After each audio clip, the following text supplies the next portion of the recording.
Uwezi afford gari ati ile kwa kona inaangukaga. Uwezi afford gari. Inakunywanga sana.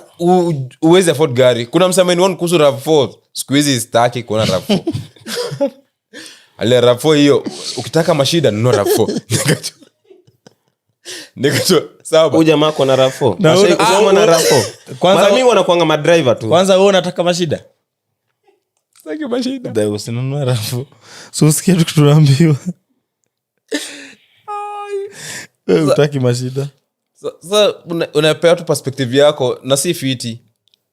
Si fiti. Noma inakuanga venye wewe individually unaweza accept hizi opinions na hizi advice zote una receive from people.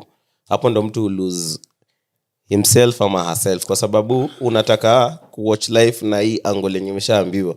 Kuna msee aliambia hiyo RAV4 ni mbaya. So yeye akiona RAV4 kama wewe utaki tena. Una get? Ujai kuona RAV4, ujai drive RAV4, ujui hata. Shida pia ni perspective ya msee mwenye alikuwa hapo.